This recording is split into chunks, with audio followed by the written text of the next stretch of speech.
everyone, my name is Laura. If you're new here, welcome. If you're not, welcome back. Thanks for clicking on this video today. So today I am going to give you an updated tour of my plant cabinet.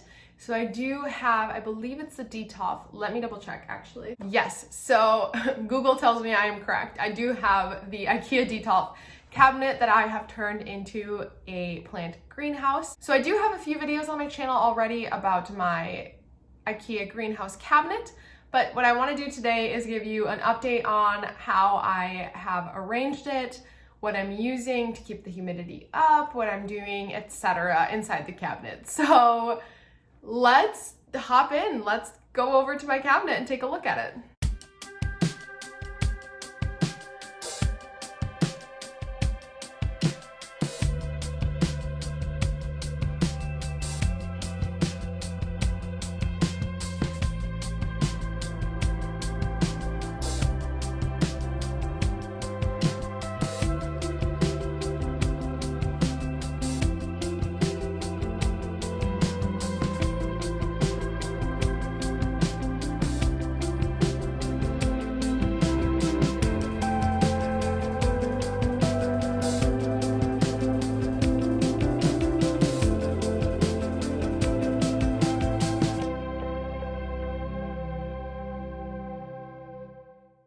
Okay, so now that you saw an overview of my cabinet, my plan is to take you shelf by shelf, give you an overview of the plants that I have in there and what else I'm using in my cabinet that I have found to be super helpful.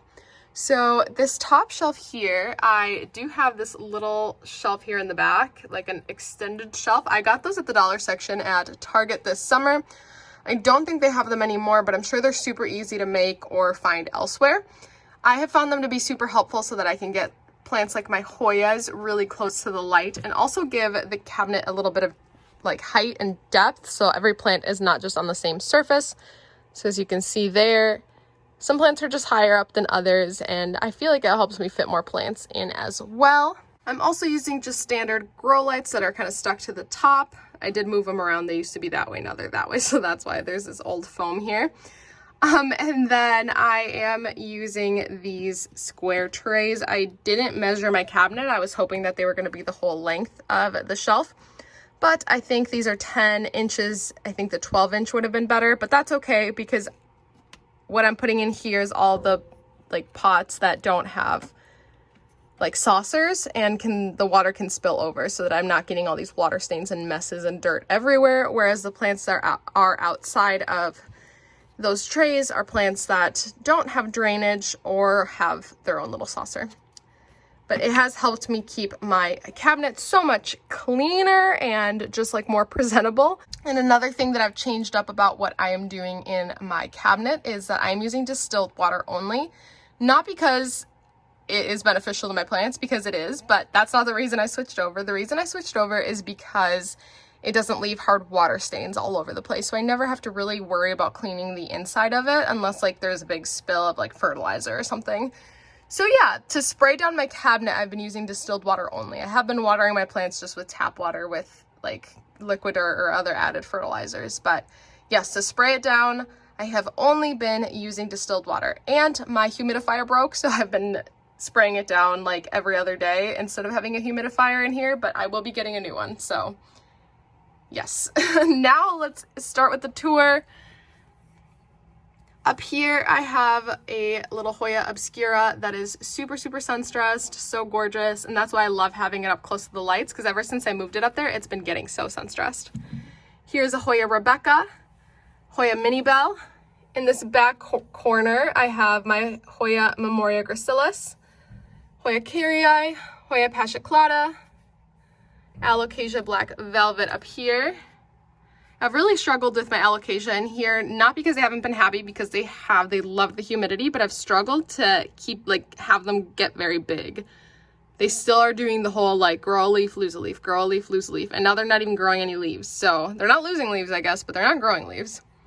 Up front here I have my Hoya Pink Princess. I used to have this one in my office, but then we had a little issue with one of the leaves not unfurling and not really coming out because it was lacking humidity. So I decided I care more about this plant doing well than having it on display in my office. So it is in here now.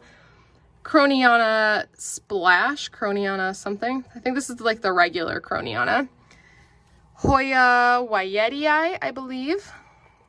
My Alocasia, ooh, I think it's dragon scale. It's not silver dragon, definitely dragon scale, I'm pretty sure. This is a Hoya, it's a cross between something and a Fitchii. For some of these I might not know the names because I have them somewhere, but I need to get some plant tags so that I can have them all the time. And it has some little growth, which I'm so excited about because it has not grown since I got it. But yes, for the Hoyas that I don't remember the name of them, I'm just gonna not tell you because I don't know. All right, let's move down one shelf. So back in this corner, I have my Alocasia Maharani. Back in that corner here, you can kind of see it like growing behind the Maharan, and all the way down the side of the cabinet is my Hoya Carata Sumatra. Yes, this is the one I was killing. No, I'm not killing it anymore. It is so happy and I'm so glad. Up front here, I have my Hoya David Kamingii, which I did rescue in one of my recent videos, so go take a look at that if you have any dying plants. Next to that, I have my Hoya Sigillatus right there. Let's see if you can get a good look at that. That's a really cool one, and it has been growing for me. And in this back corner, I have my Hoya Burdenii. It is also starting to grow, which I'm so excited about. In front of my Hoya Burdenii, I have Philodendron Bromark's Fantasy, a little Hoya Serpens, a Hoya Cagayensis, Hoya, so that was the Cagayensis, where's my finger? Right there. Hoya Rotundiflora, and a little Philodendron Mame. So this little plant has just gone through the ringer with me. It came as a one-leaf cutting, and it was just like so unhealthy.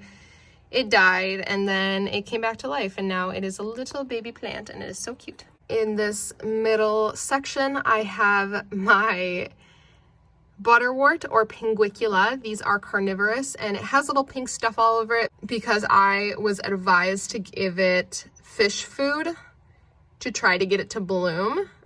So I have been doing that, and it has not bloomed, but it has grown like exponentially since I've been doing that, so I will keep you updated if it does bloom. In front of that, I have another Hoya. This one's not labeled. I don't know what it is. I know what it is. Somewhere I have the name of it. It's not like a no ID forever, but I don't know it right now. Next to that, I have a Philodendron gigas or gigas. I don't really know how it's pronounced, but this plant is so gorgeous. I actually just picked this up this week, and I'm very excited about it. And in this back corner, I have my Hoya Polynera. So that is that shelf. Let's move down one more. This is another shelf where I have that like added shelvage in the back.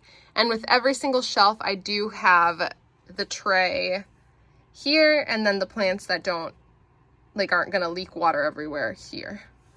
So let's start with the plants in the back here. This back here is a Hoya Rosita. It doesn't really look like it. I don't really know. Here, let me pull it out because it's kind of a bizarre plant. So yeah, this is the Hoya Rosita. That's what it was sold to me as, and I do believe that's what it is. It's just growing kind of wonky.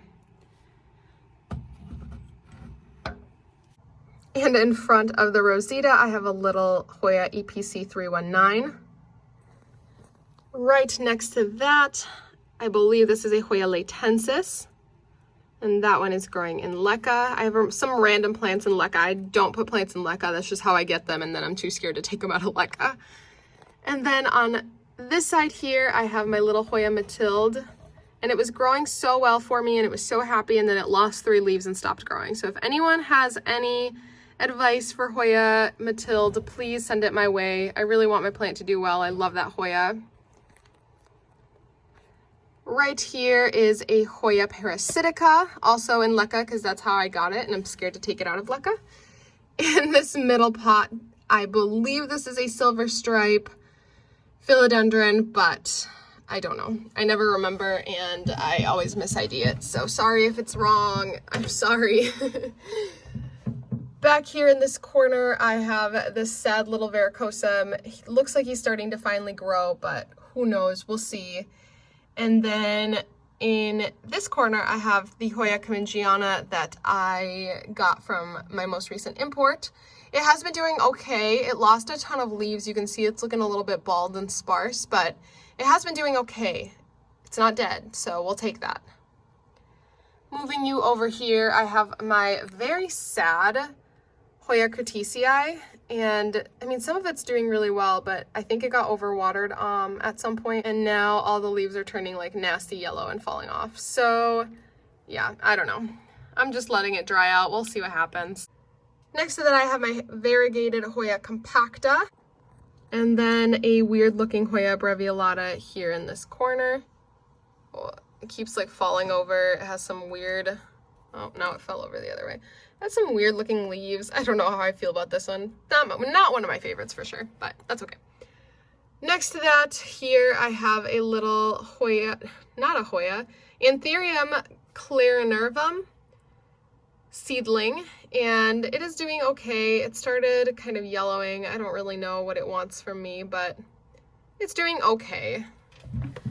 Up front here, I have a little, I believe this is a, oh, it's super not labeled, but I think this is a Hoya Sunrise, if I'm not mistaken. Next to that, I have a Hoya Wyetii, or the other one that's not Wyetii, but is similar to Wyetii, variegated. And up front here, I have my Hoya Super Silver, the Croniana Super Silver that I was telling you all about in my Hoya terrarium video, the one where the node just like turned black and the leaf started rooting. So I don't think this is going to turn into much other than just a rooted leaf, but I'm not going to throw it away because I still like it. And behind that, I have my pink princess that I got from Botanica's. I ordered it in a video. I'll link it if you're interested in seeing that. And then here's another Hoya Sunrise. I don't know why I have two. I just do. And now onto my last shelf here. So in this back corner right there, I have a Hoya Painted Lady rooting up. That's kind of like my mama plant. She shoots out babies once in a while, and then I just kind of cut them off and grow them on their own. So yeah. In the middle here, let me move this leaf, is a sad Philodendron Tortum. I got this plant from a local grower. It was doing so well. It was so happy. And then I had the audacity to cut it and share like the base plant with someone. And I was like, oh, I can grow a cutting. Yeah, no. It is not doing very well. It won't root up. One of the leaves died and I'm just like freaking out now that I'm going to lose it. But it is what it is. That's what I get for trying to share my plants. Next to that, I have a Alocasia Frydek. I have a love-hate relationship with this plant. It's growing so leggy, even though it's in a cabinet with grow lights. I don't really know what to do with it. I don't want to give up on it because it's so pretty, but I kind of want to give up on it, you know. In this back corner, I have a little Forgetii, Anthurium Forgetii seedling. Up front here, I have Melanochrysum, and I have a sad Squamiferum that I was trying to root somewhere else, and then it was just sad, and so I wanted to move it into this cabinet, but I was too lazy to go get another little cup to fill with moss, and so I put it in here temporarily with the Milano, and it is just so sad. I think it's dead, but I don't know. This shelf is just kind of sad. Here up front, I just have a regular Hoya Compacta, nothing too special about it. And then next to that, I have my variegated, Philodendron variegated Bromarks. This one I love in my life right now. It is just doing it all for me. And next to that, I have a little Syngonium Winlandii rooting, and up front here, I have an unknown. I don't really know what it is. I think it might be a variegated Bromarks. It might not be. I was growing a ton of nodes and I was like, I'll remember what these all are, and then I didn't. And this is the node I have left because it grew the smallest. The rest of them grew and I was able to ID them and share them with others, but this one is just an unknown. And so yeah, we'll see. We'll see. But yeah, that's my cabinet. That's my IKEA greenhouse cabinet. I would super recommend getting one if you can get your hands on one. They can be really expensive to set up, or they cannot be really expensive to set up. I got my lights for like under $30 on Amazon, and I didn't weatherproof it. I didn't really do anything special to it. I just keep it in my walk-in closet because that's the only space I have in my house for it. And I spray it down with distilled water once or twice a day. But yeah, I could get a humidifier for it, which I probably will, but mine broke, and so I don't have one right now. But some people make it seem like these cabinets have to be so expensive. The cabinets themselves are $50. Like for under $100, you could put this thing together. And so I would super recommend it if you get a chance to get your hands on one. That is going to be it for today's video. I hope you enjoyed walking through my IKEA greenhouse with me. If you enjoyed this video, give it a thumbs up. Lets me know what kind of content to make for you. And if you enjoy my content, but you're not yet subscribed, feel free to do so down below if you'd like. And I will see you in my next one. Bye!